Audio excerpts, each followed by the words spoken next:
becoming a lawyer in Sierra Leone. One journey, many lessons.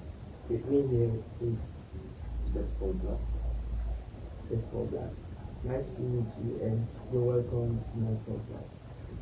And guys, this man that you all are seeing here is, was the best graduating student at Probe College 2020 and was the valedictory um, of Sierra Leone by 2022.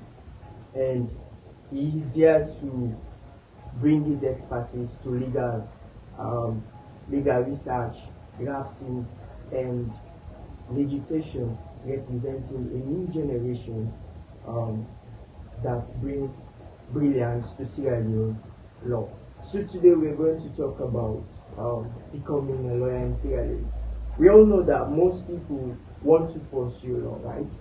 And as someone who has already been through that path, and I believe that you have a wealth of knowledge to as to guide them on how to become a lawyer. So I believe that before you um, have the, before you pursue law, you must have something that spark, that thing in you that I want to pursue law. What sparked your passion for law, and how did you decide to pursue law in Sierra Leone? Thank you for having me on this podcast. I wouldn't say I had a passion for what in the romantic sense people always can put it, because I think I was on the path of becoming a medical doctor because my late dad was a cardiologist, and not one of us, his kids, took after him. So I was his last hope, and I just accepted it then. But it got to a point, especially when I was in school, from primary school through secondary school, I realized that I don't think medicine is what I am put out for. I realized that I was good with English language, and I could write well. I loved art. I used to write poems. I was good at speaking. I loved giving speeches, debating, etc. So I felt that studying law would be the platform where I would be able to naturally express these interests. So I would say that's the point with that. I realized that I don't want to study medicine, I want to study law. But it was a very difficult conversation to have with my dad. My mom understood, my eldest sibling, my brother, understood. They had a conversation with him. And surprisingly, he accepted, because he said he's not the only person who wants to do what he wants them to do. You have to discover your own path and get that path. So, that's it. Okay, so in relation to what you said, because we've seen most parents, they tend to guide their children on which field they are to go. You understand? So I want you to clear this. Tell people, for parents to understand, if they are the ones to decide their children to pursue a certain cause, or let the children themselves pursue what pulls them. Yes, I don't think parents usually mean it in a negative way, because every parent, every activity, would want to get the kids, so they may have their own ideas as to what the children want. But what I would advise is, when you have to be quite observant as a parent, when the kid is young, you need to start observing what those interests are, rather than what you want the child to do, and then start guiding that kid to that natural path. Because everyone has autonomy, everybody has responsibility for ourselves. You wouldn't want a situation where you've got a kid to do what you want. That kid to be, at the end of the day, is not happy, because you might be going, and that kid has the rest of his life to live, and he might leave it to regret. So I advise that parents should observe what interests their children and guide them to that path. And if they suggest what they want the kids to do and they don't like them, don't force it on them. You allow them to do what they want to do.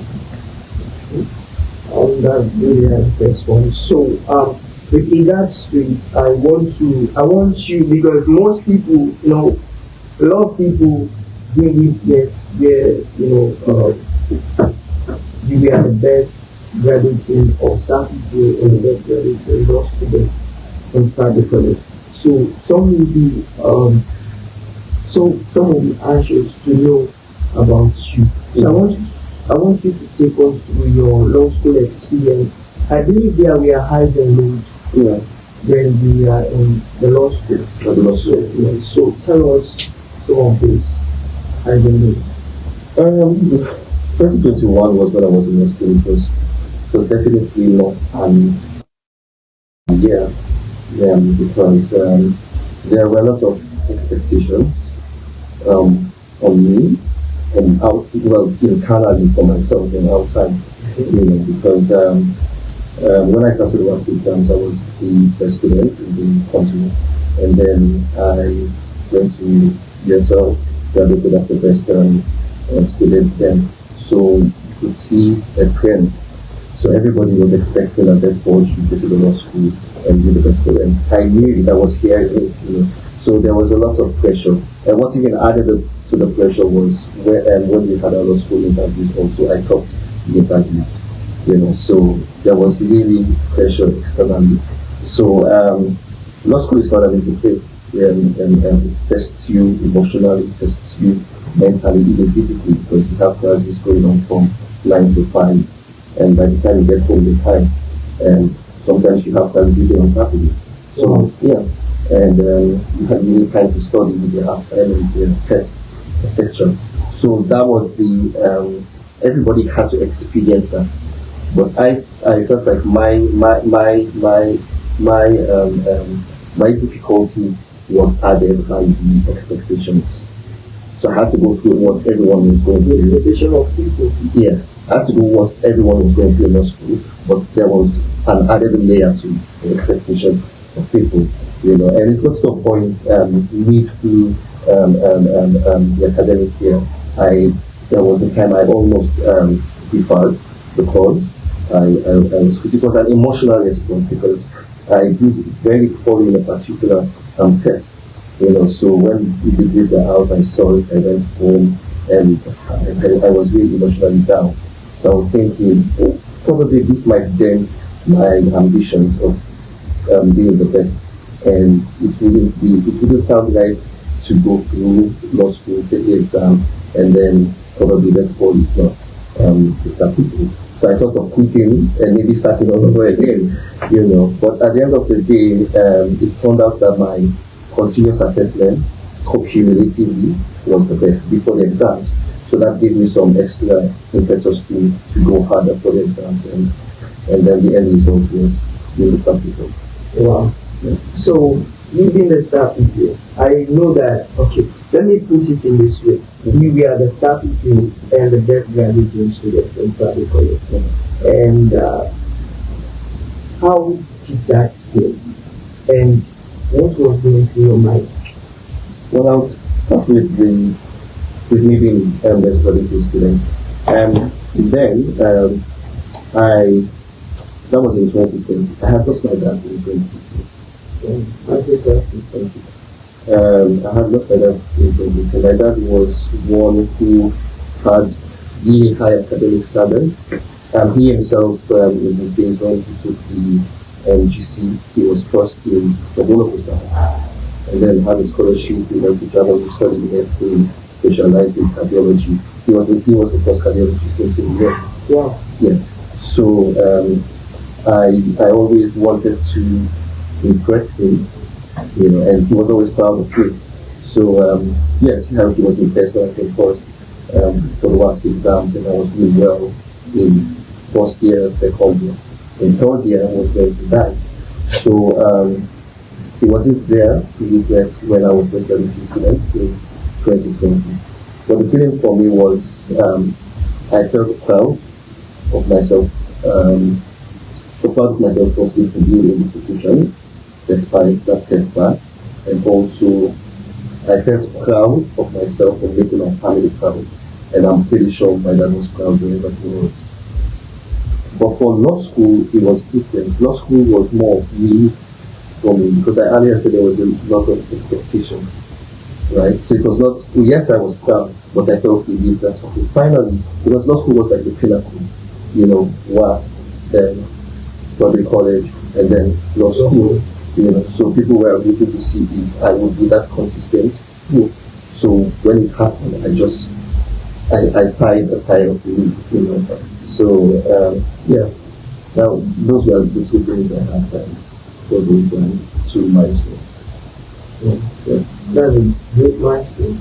Okay.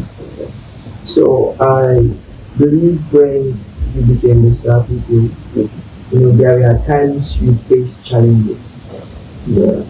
Maybe, like, let me say, sometimes when you don't have college, you might face like they never give you better transport, they never give you better lunch for meals. So that's all. So I want to know what are some of these challenges that you face through your journey when you are in law school. What are some of these challenges? When I was in law school, Yeah. for me, the biggest challenge was the first 2 months. I got into a system that I was not quite used to, taking classes every single day from 9 to 5. So for the first 2 months, I Inheritance. So what role did this inheritance and this role model play in your journey to becoming a lawyer? I would say my first role model will be my family, but precisely my dad. Your dad? Yes, he was my first role model. He instilled discipline in me when it came to academics, so I give him a lot of credit for that. But in shaping me as a lawyer, I would have to give credit to my boss, my managing partner, Mr. Yana. Yes. It's more or less like I am living in my dream because even when I was studying law, I always heard about him. I wanted to work for him and with him, and that's happening now. My very first encounter with him was during the law school interviews. He was on the panel that interviewed him, and he kept bashing me with a lot of questions. In fact, those were questions that had not been previously asked. They have not previously asked other interviewees, because usually you queue up when someone comes out, you just ask them what did they ask you. And I went in, I met a fresh set of questions. So I had to reset my brain from what I had outside and then focus on what he was asking me. And it's a good thing I have studied really well. So he kept firing into a lot of that questions, and I kept answering them. And I think he was impressed, and then he stopped. I felt within myself that I impressed him and everyone then, and it wasn't a surprise when I talked to the interviews. But down the line, after being in Star Pupil, he called me to his office and offered me a chance to work with him. And since then, it's been amazing, because he's one person who I see embodies everything I aspire for in the legal profession. For instance, he's the embodiment of hard work. He doesn't need to tell you to be hardworking. You look at him and you love hard work. He's quite disciplined, he's firm, and very uncompromising. And these are things that I have to take from him from now. And they have really shaped me, and are shaping me until today. Okay. So, suppose I was, let me say, if I was to become a lawyer or want to pursue law, and I need advice from you. So, what advice would you give me? You have to be humble. Humility counts. You need to be close to God. One thing that has really helped me is God. I guidance. And when I pray for answers, you need to really become a lawyer. You learn the ropes of being a lawyer, you acquaint yourself with the legal community, you get to know yourself eventually. So you don't have to be much. Looking back from all that you've been into, is there anything you would have done differently on your journey to becoming a lawyer in Sierra Leone? I wouldn't. I would still aspire for excellence. I would still be hardworking. I would still pray to God. I just feel like this is personal. I feel like God wrote my story, has written my story. So if He wants to rewrite it, it will have to go according to the way He wants it. But I also have a path to play, which is to be hardworking, be disciplined, be ambitious, and consistent. So I don't think there's anything different about it. I'll still do the same thing because that's what has been successful for. So why change before later? So, how has being a lawyer, like, how has been for you being a lawyer in Sierra Leone impacted your life, your perspective? Okay. Being a lawyer has made me more mature. More mature. Yes. More understanding, more decisive. Because you have gone out into the real world and you have to talk it out. When I initially started, I would always seek guidance, ask a lot of questions, which is good. But now there are situations I can find myself in. I know what to do, and I can be decisive. So that has helped. That has really helped me. Hardworking, but hardworking. So being successful has a lot of components. You can be smart and not hardworking. You can be smart and hardworking. But again, I've mentioned something: humility. If you're not doing well, you definitely have someone in your class who is doing well. Are you humble enough to meet that person and ask him, what did he do that made you stand out? That's the question. You have to be strategic and humble enough to learn from those who are successful. Because probably that would change the course of things. When you know the strategy, you mix it up together with hard work. It will change your credit. Thank you very much. I'm so happy to have you on your podcast, and I believe those of you that are watching have learned from his expertise or knowledge that he has already acquired. And I believe, and I also believe you guys will put this into practice. You work towards it in order for you to become a successful lawyer in this Sierra Leonean law landscape. You need to be consistent, you need to be disciplined, you need to be decisive, and also you need to trust God. In anything you're doing, must put God first. That's the reason when we are in commerce, one of the things that we prioritize most is God. Yeah, because you might be studying all the time during the night. Yeah, you might be studying, but when you don't align your studies with God, automatically you won't get what you're expecting. So that is the reason why I want you guys to put God first. So thank you all for coming, and it's a privilege to have you once again. So, do you have any last words to say before we conclude this session? I think you said it all in summary. Be hardworking and don't forget God, because God is the one who starts everything and ends it. Alright, thank you.